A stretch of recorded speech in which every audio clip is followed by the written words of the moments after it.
I'm Brian. Hi, I'm Brian Miller, owner and director at Full Circle Gallery here in Baltimore. I wanted to thank you all for joining us this afternoon for a live artist talk with Geoff Robertson, hosted by former museum curator Ann Schaefer, who is now working with us here at Full Circle and at Catalyst Contemporary, our other gallery in Mount Vernon. Geoff's show is ending today. It's the last day, and we thought a virtual artist talk would be a fantastic way to bring those of you who didn't make it to the show or wanted to know more about the show into contact with Geoff's ideas and his vision. So without further ado, I'm going to turn it over to Ann Schaefer. And please, if you have any comments, let us know. Go ahead and type them in, and we'll have a few moments at the end of 2 sessions to answer some of the questions that you have. Thanks so much. Thanks, Brian. Hi, everybody. We are sitting in the first floor of Full Circle Gallery, where one body of Geoff's work is located. And about halfway through the presentation, we'll move upstairs and take a look at the other body of work, which is very interactive. It'll be great. There'll be a slight pause as we jog up the stairs, but we'll get back to it, I promise. So thanks for coming in. Absolutely. Wonderful to be here. It's great to see you. Let's start talking about these works. They're incredible. Sure. Yeah. So how'd you get into playing with photography in the first place?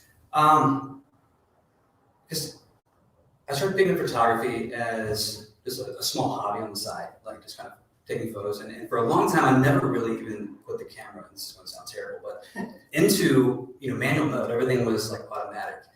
And probably around 5 years ago, a buddy of mine showed me some photos that he had taken of cars passing on the street with the taillights, light paintings. I'm like, how'd you do this? He's like, oh, you just do this and, adjust the shutter speed to do a long exposure. I'm like, huh.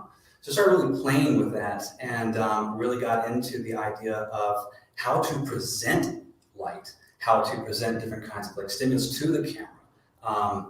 Looking at light kind of as paint, if you will, and the sensor on the camera or the film, if you're doing film, as the canvas, right? And so you can control how you present that information to that canvas. And so that's kind of how I got into photography. So, but what's important to note is that you're working with single exposure, so there's no Photoshop going on. No. All my photographs are what I call orchestrated single exposures. And so this gallery exhibition is actually called Orchestrations, because again, this kind of goes into what I look at my photography as. And so what I'm doing is coming up with a way to present stimulus to the camera during a single exposure, which means the shutter opens, a bunch of stuff happens, and then the shutter closes. Now, whether or not that takes 20 seconds or that takes half a second depends on kind of what we're doing. But the point here is that every single photo that you see of mine, nothing is Photoshop. It is all generated through planning and the orchestration of the presentation of stimulus to the camera. I sort of think of it as analog, like the things that you see are actually happening. Yes, correct. Yeah. Right. It's a good way to put it. Yes, a very analog way of looking at it. And not having a photography background, I'm not that familiar with the mechanics of science of photography specifically. To me, I'm kind of coming at it from a different angle, like what's on the other side of the lens. With photojournalism and stuff like that, people go around and take photos of things that are going on in the world. For me, I'm more curious about creating something that gets presented to the camera and capturing that using either, again, the sensor or film itself. So you're setting up a tableau in essence, but you've got this moving part that is leaving a trail of light surrounding a person who's... Correct. Yeah. So why don't you tell us about this work? Sure. So this one here was done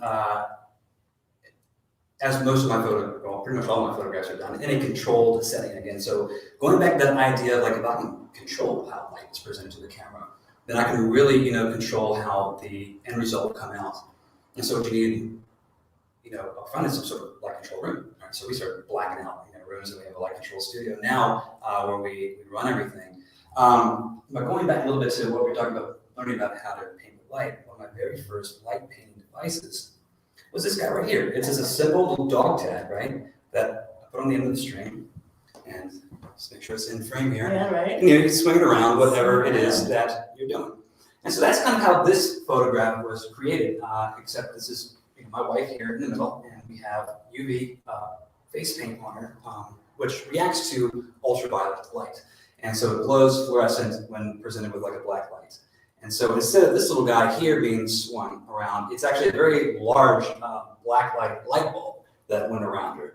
And you can see the path that it takes. It's not a very even path. That's kind of some characteristics of hand moving light. But if you're able to actually zoom in, you can see the beam of light that's coming around this way, reflecting in her eyes. Which is crazy. Yeah. Neither of us saw it till just today. We were looking closely and voila. Yeah, everything's blown up. It really allows you to see things far more clearly, see a lot more detail than you ever really knew was there to begin with. Yeah. So just so people get this light has swung back around Audrey's head, and then across the bottom here is the front swing. So this is part of the light. I thought it was just cropping at first, but no, it makes so Yeah, that's the light beam itself. more sense of the light beam itself. Yeah. So let's talk about scale. Sure. Yeah. Scaling up, the size of the photos, I mean, it's really fantastic to see things actually print out this large and full circle. Has really blown my mind away with their ability to bring out details you didn't really know were there. Because the only way that I look at my photos is on the screen, right? Now I might zoom in and look at stuff in Lightroom, but having them blown up to this scale, you see details you never really knew were there. And I think the best example of that are the photos that are actually right that way on that side of the wall. Again, of my wife, Muse, and full-time guinea pig, Audrey. And if you zoom in, like on her face, you can see again this UV paint speckled on her face. That when you walk up to the actual frame photo, it looks like you can pick that stuff off with your fingernail. It's very, very textured. Yeah, it's very layered. Crazy. So Liz has the image of those photographs that you can't see in our frame on the side of your screen. So hopefully you can see that and it's all working properly. So you're not making a living as a photographer. No, this is all hobby. What's your day job? My background is in something called Human Factors and Applied Cognitive Psychology. So I have a master's in that from George Mason University. And essentially what I would summate that up to be is a study of how people think while they are interacting with technology, whether it's a digital interface or tactile stuff. It was an industry kind of born out of the aviation industry, a field, born out of the aviation industry to study like how pilots would look at dials, while they're trying to do things in the cockpit, and what's the best way to arrange that stuff. But in today's world, when you kind of go out and apply it to things, you usually put under what's called the UX or the user experience umbrella, helping companies design products that better meet users' needs and have good usability to it. And so for the past 10 years, I've been what I would refer to as a user experience researcher. I study how people interact with various forms of technology, and I did this for 8 of those 10 years in educational technology, where I go into classrooms and study how students and teachers interact with products in a classroom, which is actually very challenging because you really never know what device a kid has. Right? They could be bringing their own device, they could be school issued, and it makes it very difficult. Right, so for the layman, basically what we're saying is that when you look at a website, how easily your eye goes to where it's supposed to go first, how many options you have along the side or along the top, and the ease with which the designer can make you feel at ease with it so that you're engaged. In creating the path of least resistance between you Perfect. and whatever objective that you're trying to accomplish. Right. And so do you feel like there's the crossover with your work? Is there some intersection point? I think so, because I think, doing my vocation for the number of years that I have, you start to think about time differently. Like, again, it's like that path of least resistance between you and your objective. And so you start thinking about, the events that occur over a period of time, you start building up a better means to kind of think about that in your mind, like a good mental model of it. And so that's helped me plan out the timing of some of these shoots, the more complex stuff being, what we see upstairs, or I can show some other examples of things later on. We have very complicated steps that are involved with that. Also, that mentality has really helped me better understand the mechanics of electricity, which I had to figure out in order to build the Halo machine, which we'll go to upstairs, because essentially it provides me far more control over the movement of light. So all of the light gewgaws that you use in order to get the effects are not something you can walk into Ace Hardware and buy. Everything is custom made. So, I mean, I could no more attempt an electronic put together anything. I mean, you have to have some kind of I don't know, maybe curiosity, maybe. Yeah. I mean, I have a natural interest, I guess, in most things, and I like learning about stuff. But it's really kind of, I presented myself with the problem of like, if photography to me is the art of capturing light over time, right? If you are presenting light to the camera sensor or to the film over a period of time, whether that's like a fraction of a second or 20 seconds, you got to figure out, it challenges you to figure out how to better control that stimulus. And so in order to figure out how to control that stimulus of light, you got to learn about how to generate light and using electricity to do that and control it, control the brightness, control the on and off state of it. So that's kind of that problem of trying to figure out how to do that better is what served as the impetus of me trying to learning about this electrical engineering, learning about physics and mechanical engineering in order to create various pulley systems and machines that allow the rotation of light. Right. So let's talk about how you feel about black and white versus color. Sure. So a lot of the aesthetic that you see in my photography, specifically when it comes to the black and white, it was found by mistake. Like you kind of like stumbled upon it. And this photo of my wife that was up a moment ago, the black and white one, is actually a very colorful palette of fluorescent face paint, lots of different colors in it. And it had this, it glowed due to the black light bringing out, very much like how this one, does here. This is, not only the black light, it's somewhat of that color, but once you get into black light, it really glows.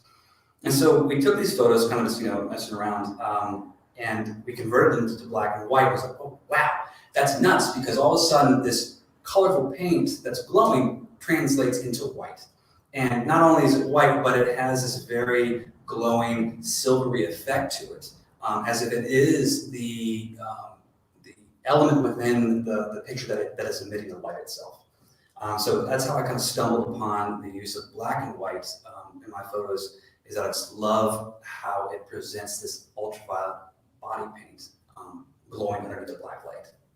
It is like walking into a black light room and suddenly you realize that your lens is, firing up or something. Yeah. But it's also interesting because when you take away the color, it's one less distraction.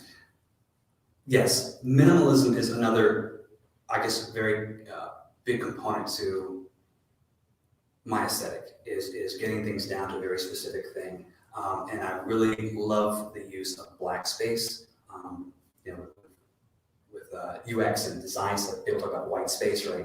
Having very few elements on the screen, because the more elements that you have in an interface, the more your brain has to process. And I think that very much reflects in photography here as well, where by having a lot of black space, it focuses you onto a very specific thing. And when you remove color, you again are removing information. You know what I mean? It's like less to think about and process. You're focused on very much the structure of the photo, and you just have the black and white kind of radiance. Right. There's a whole world in black and white, I Yes. would like to say. Yes. But then it also lets you really focus on the negative space, as you say, as a formal compositional element, right? Like all of a sudden I'm watching these as you're talking, and then when I turn to this blue one, all of a sudden I'm paying attention to this blue, trapezoid that's here, and the one above, and sort of handedness of the uneven. So you're saying that your brain sees this shape first? Not first. Oh, I thought it was interesting. That's how about you lock on. No, I lock onto her eyes, Gotcha. of course, but the longer I look at something, the more I try and parse it out and take it in and make sure I hit all of the elements of it. So when I get to the negative space, like this stripe down here finally makes sense. I don't know, it's like this really beautiful, brightly colored, Rothko or something, with these rectangles on top of each other. And then all of a sudden, Audrey's in the middle. Yeah.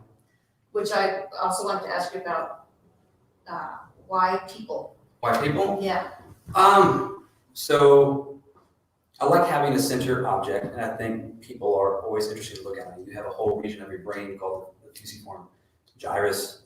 The what? It's called the fusiform. I think it's fusiform gyrus. There might be Okay. another, but it's basically an area of the brain that's dedicated to recognizing faces, right? So we are programmed to like looking at faces. Why we see faces on the moon, why we see faces in like weird mountains on Mars. Like we're just designed by nature to recognize faces. And so I think that there is a relation to that people.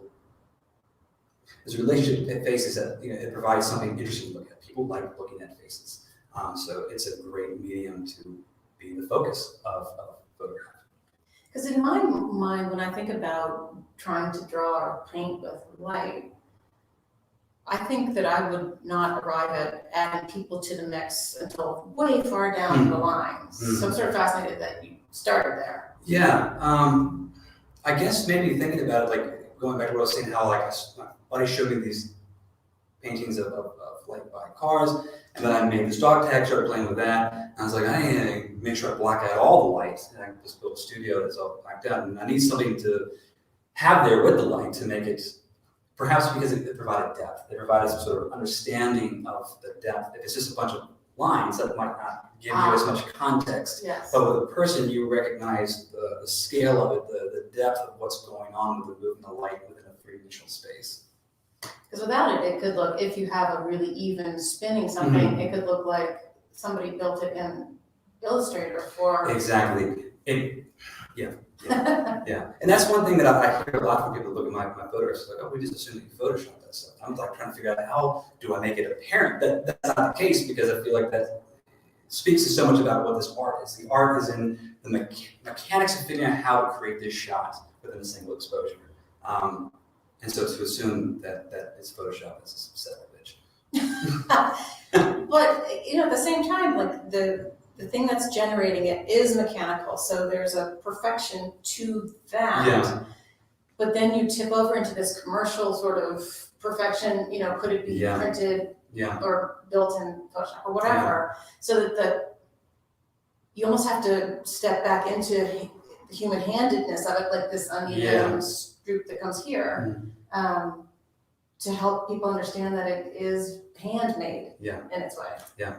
If you look at Liz controlling the screen there, it might be able to bring up the photo of the cross-pollination, I think is what we call the photo, of the billy balls with the blue light. It's on the the flowers, right. Yeah, the one she brings that up. There it is. Yeah, boom. You can see the way that was done is me holding a like a little witch's, what's it called? A wand? A wand, thank you. And just moving it around the billy balls, turning it off, I had a switch on it, hitting the billy balls with a flash a few times from different positions, different colors. Again, this is all being done in a blacked out room, moving the camera slightly. This is while the shutter's open, right? So while you move the camera, nothing's causing streaks on the sensor because there's no light in the room. Getting the camera into another position and doing the exact same thing. And so what you're seeing there isn't two sets of billy balls. That's one thing that is just essentially getting two of it being imprinted onto the sensor with that light. So the shutter's open the whole time. Yeah. You're just having darkness in between, so that you're kind of getting two exposures, but it's one exposure. Yeah, it's like a double exposure, but it's not exactly. Right. It's because you are orchestrating the presentation of light to the sensor during that single exposure that allows you to get this what would look like a double exposure, but it's all single exposure.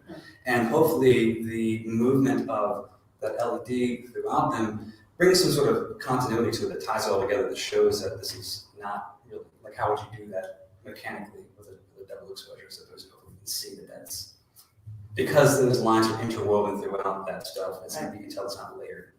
So we were talking about artistic heroes, and you brought up Picasso's light paintings, which I had to look up because I was unfamiliar with them. Yeah. But they're the same kind of thing, right? Yeah. So look them up. Yeah, but when it comes to, like, I guess, influential, artist, Pablo Picasso and his light painting was really big with my understanding of how to present the light as a stimulus to a camera. Now, I'm assuming the way that he did these is through a single exposure. I've actually not really kind of read up about it. It was more so looking at it and figuring out how the hell did he do this, right?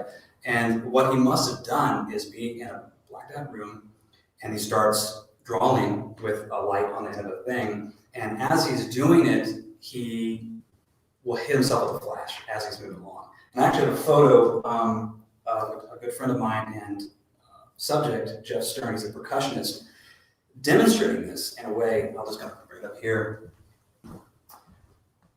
But as you can see, there's 3 images of him there. Boop, boop, boop. Good, Liz has got it up. And the way this happened is we were in a blacked out room, actually at Peabody. And he had a mallet that had an LED that I installed on the tip of it. So he's got them in his hands. And lights are off, open the shutter, he turns on the mallets and he starts moving horizontally. And as he's moving, that light on the end of the mallet is painting all of that stuff. But as he's moving, I also hit him with a strobe. Boop, once, gets to the center, boop, twice, gets to the other end, boop, third time, shut the shutter off on the camera, and that's what you captured there. And I call this stroboscopic graffiti. But that's essentially what I think Pablo Picasso was doing in his light paintings, just he has like a room in the background that's being illuminated with the flash and the light. So that's, I mean, it's crazy. So basically what we're saying is that the shutter opens and the light that's being drawn by the mallets on the xylophone are being recorded the entire time the shutter's open, and the figure of the man playing them, Jim? Jeff Stern. Sorry, Jeff. Yeah. Is just being captured with the strobe light, the flash. Correct, yeah. And otherwise he's moving continuously. It's just that the flash happens so It's quickly weird. that you capture him very frozen in that moment in time. right. And another one that was built off of this is a photo of another percussionist, Jacob Gutierrez, which was also done at Peabody, using the same mallets, but his arms, let me show the photo here so this can bring it up.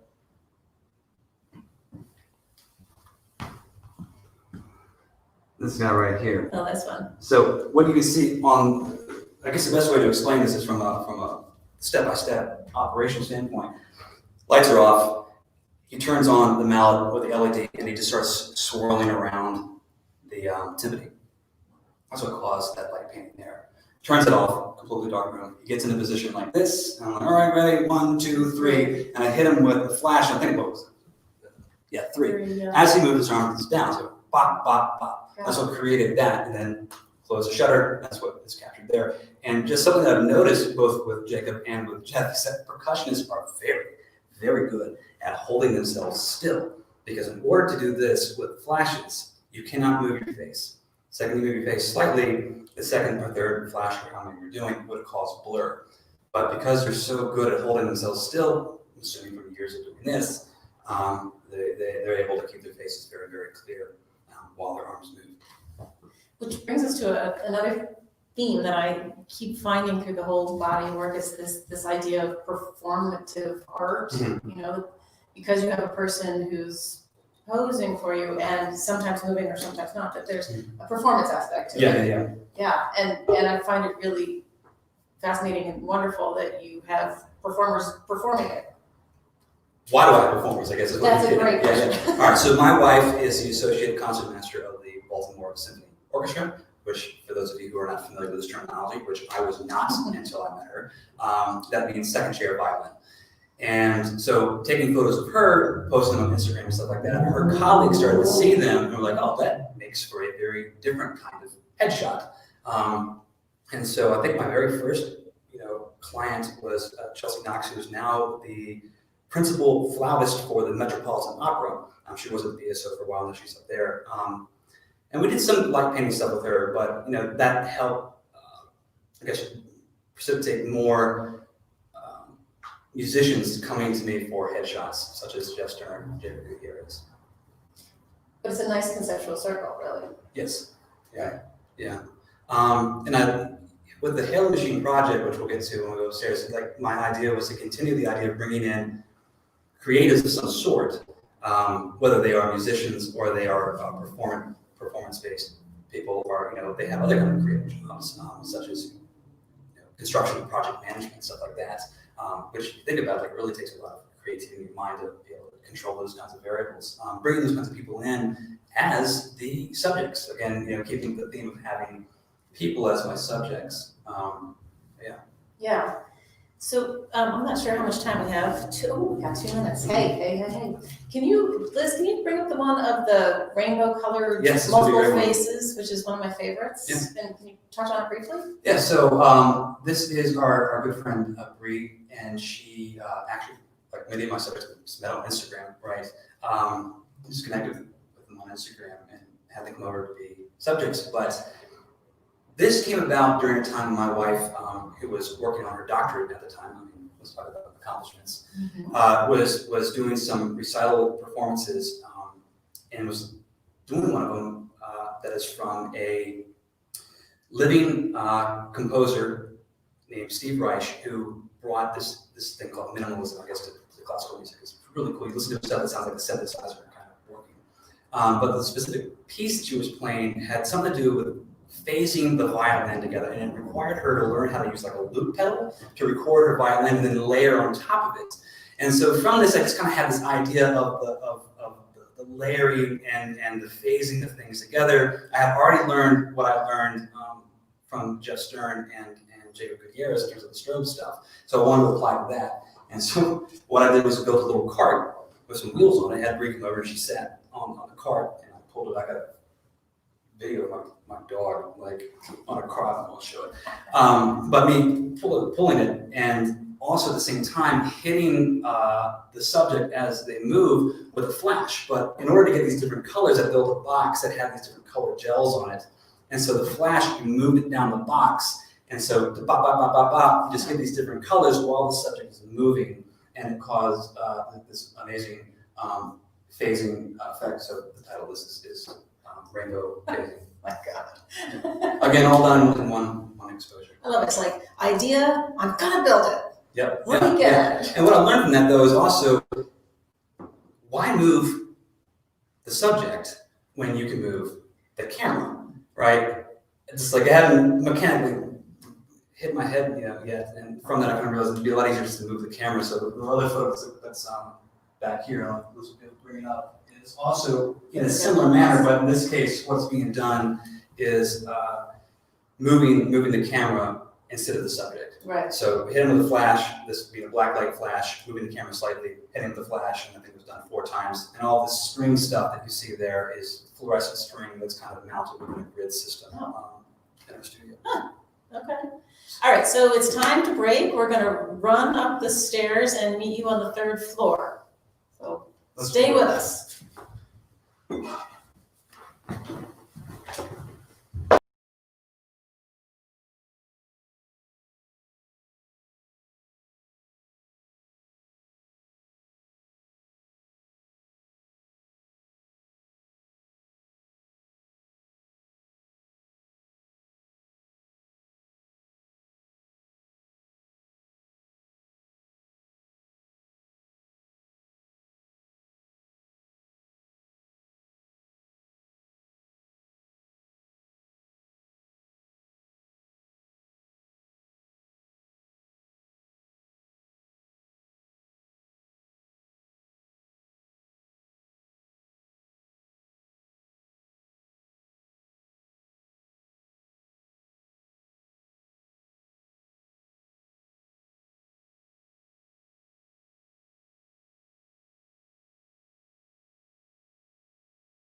are There we right. go. Okay.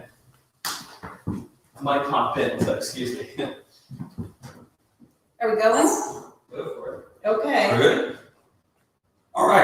Are we live? We're live. Ah! Well, welcome back. We're on the 3rd floor of Full Circle's gallery, where Geoff has put in a completely different body of work along with the apparatus that helped to make it. So I'm going to let him show it to you and step out of the way.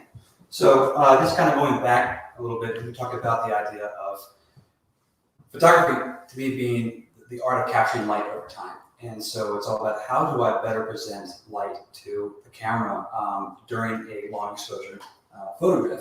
And I showed you this guy a minute ago with a little dog tag that I could swing around the subject. But this is limiting in a lot of ways. Like I'm not able to turn this light on and off as it spins, right? It's also very tiring to hover over somebody and to do that. So another little gadget that I came up with to try to build upon this idea, I call it the light fork. Now, unfortunately, it's not working. Essentially what it is like a little handle that has a motor in it that would allow me to spin this like that with the 2 LEDs on. Now, I could control the spinning with my thumb, and I could move this thing back and forth, but I couldn't control the lights being turned on and off while it is spinning. Because to do that would require you to somehow be able to have a switch that would turn those lights on and off. And when we had some spinning, like what happens to the wires? Like they just like wrap up and break. And Maybe we should ask Liz to put up one of the oh yes, there's a photo also. photos so we can describe what's This is happening. one of Geoff Stern, again with a mallet, and I bring this thing back so you see this double helix of light coming off of Geoff Stern's mallet. We're going to have a small shout out, a big shout out to Liz, who's downstairs orchestrating this entire thing. Look at her, she's. There we go. Yeah, got it. There you go. Awesome. Yeah, so that was done that way. And so building upon this idea of how do I better control the light, and I'm able to spin it, but I'm not able to turn it on and off. So another little gadget that I built was this guy here. I didn't bring any photos that show what this looked like, but hopefully you can see the rainbow on that. Get a little better at my wiring skills now. I can have multiple LEDs in something. So here I'm able to spin it and turn it off. So this is pretty big, right? It gives me far more control over the presentation of light when we put in front of the camera. So all my learnings from this led me to building the halo machine, which is essentially a way for me to control the state, whether or not the lights are on and off, and its brightness, the spin, how fast it's moving around, and the position, basically the movement of LEDs in a position for a single exposure photograph. And so I'll just go ahead and demonstrate. This is the machine here. This is a little control box, but I can turn this guy on to spin that and independently control the lights. Now I made this a scaled down frame just for the exhibition here, but you can see on these 2 arms you have some sort of like light set up. You have a spotlight that goes in and is able to illuminate the subject. I mean, theoretically, someone could sit right here and we could take a photo if we had a black out room. But the reality is this was mounted in my ceiling at home, my basement ceiling. It had much longer arms on it. Kind of like a CAT scan. Yeah, like this guy here. So this would be attached like that, yeah. And you would have another one on the other side, at least something that weighed the same amount. I learned that the hard way, that you had to have your weight balanced out. And so on this, you could have much larger apparatuses mounted, such as this one here. And this is the one that was used in the photo here that is Jamie Garcia. She's a former. Looks like a vase. Yeah, it looks like a vase. And so this was swinging around to create that. Maybe Liz could bring it up. There it is. There we go, yeah. So this gives you a better idea of the scale, right? So this is swinging around, Jamie for the photograph. In fact, Liz, you should have access to a video of the behind the scenes for it. Well, that's the other one's Audrey. And sorry, I'm looking at the screen because I see what she's looking at. But yeah, there's a behind the scenes video that shows Jamie actually being within the halo machine and having stuff spun around her with this. There's like, it's shifting this one of Jamie is sort of a step beyond having people just sit and model for you. I mean, she's actively standing. Yeah. And you can see a little kind of seat that I made for her to help her stabilize, because the reality is like this stuff spin around for a second. And it's very hard to hold still, even for a fraction of a second. And so by building that stand, it was able to kind of help her stabilize herself. And we reuse it for a bunch of different things as well with other subjects in the Hail Machine project. like her hands look like she could just touch the light, even though, we should get her hand whacked off, is she? Oh, no. Actually, she did not have any, I don't think there's any bloopers with her. We've had bloopers before. Do tell. Yeah, so I think my favorite is of my wife, the guinea pig. And we were shooting with this red apparatus. In fact, it's like, I think the photo that came out of it is the one that uses the entrance here. But anyways, right as the last shot was taken, the arm shot off and hit the back of the wall. Now, centrifugal force keeps everything from moving outwards, right? So this is not going to hurt her, but it doesn't mean it doesn't scare the hell out of you. And as you can see in this photo, her soul is leaving her body. It's demonic looking. But yeah, so we've had bloopers like that. Jenny Lai, who was our next to last subject for my Hail Machine project, also had a blooper where it hit the wall, and again, her face got captured just like in horror of that loud, because everything's in black. It was dark, pitch black dark downstairs. So having that happen can be very, very scary.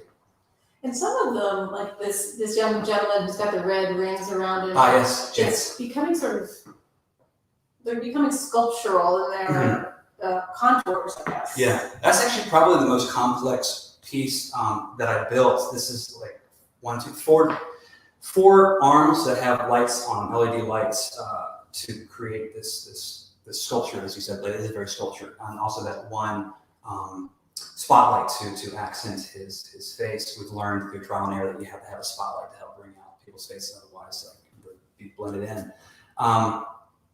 And this is the only photo in the Hail Machine series that there's a light that is generated not by the Hail Machine. Everything else of my photos here, everything's just done by the Hail Machine. But in his, we sewed LED lights into his collar, because as I was building the set and doing test shots, I was like, this is really getting this kind of like Martian dystopian kind of look. And so I wanted to have something a little more futuristic looking in the shot there. So kind of digitizes his outfits. So this sort of house-shaped black spot in the front, is that a split second of off light? So the way that this is done, very good question. That has been done in some of these other photos. The one of Lauren over here, you can see that there's a divvy off of it.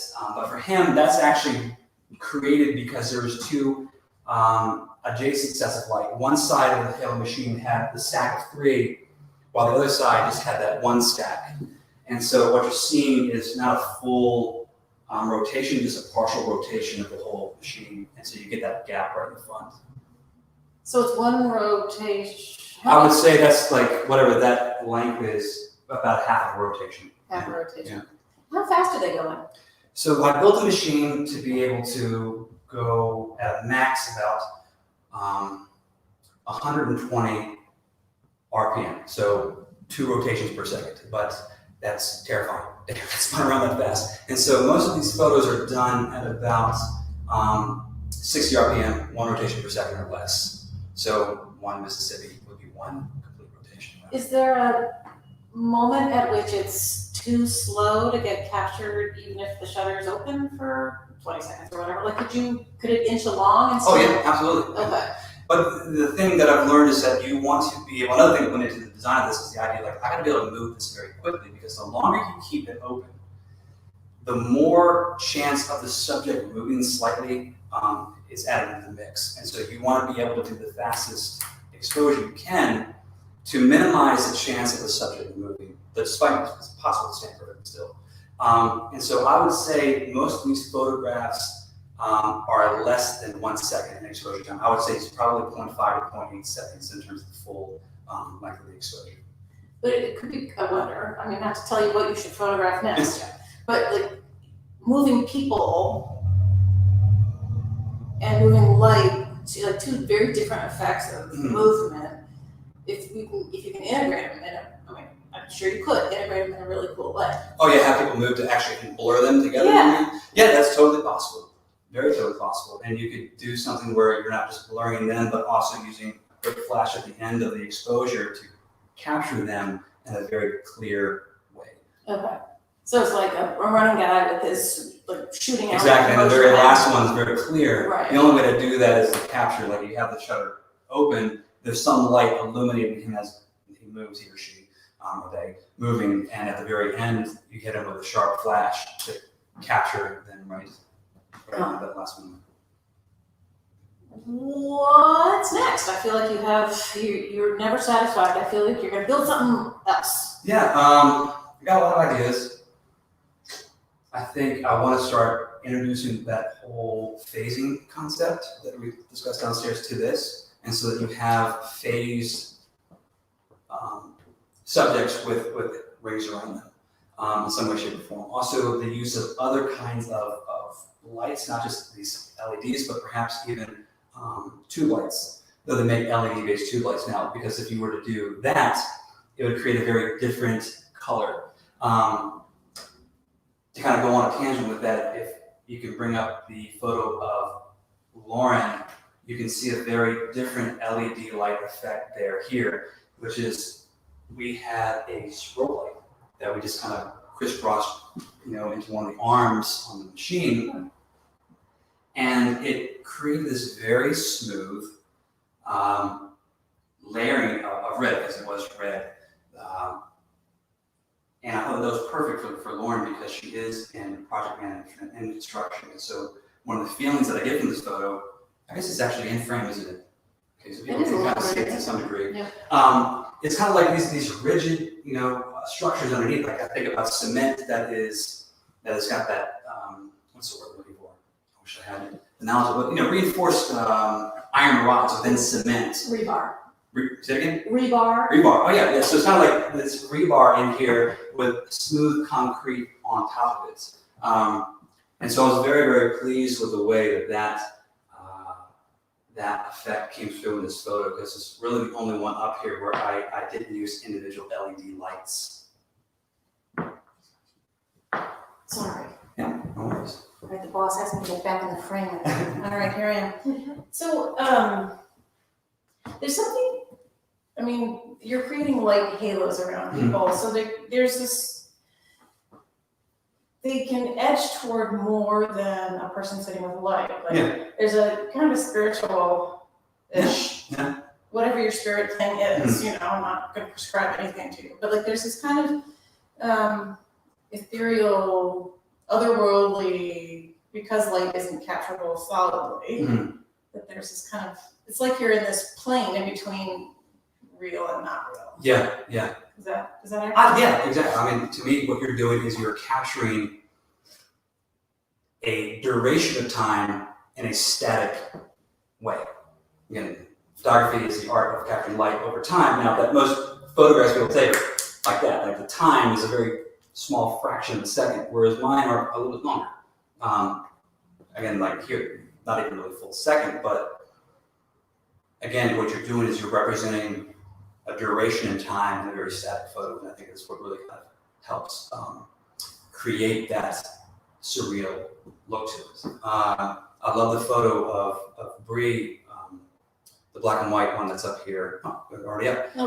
And this one we actually did outside. This was done outside, and it was done with a much larger frame, like the one that's here in photo, that was built out in the backyard. And so Bree's out there on a stand. This frame is basically tethered to my truck in order to keep it from shaking, because that thing, creates a little bit of movement. And I built this dome that I put lights in that spun around her. The idea was actually put with the land was by a river, and we wanted to put her in the river and have this over top of it, right? But there was jellyfish in the river. How funny, because this abstract looks kind of like a jellyfish in that.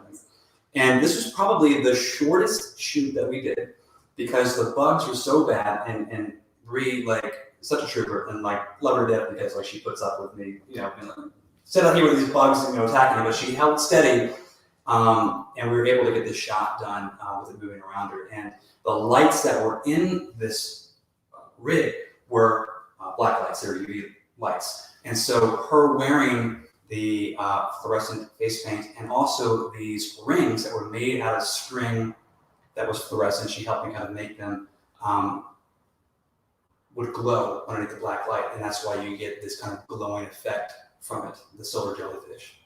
So what was the thought about having sort of a jewelry-like appendage? So originally when I thought that she'd be in the water, it would be, and Liz might be able to bring up, I provided a photo of what the actual coloring of this looks like.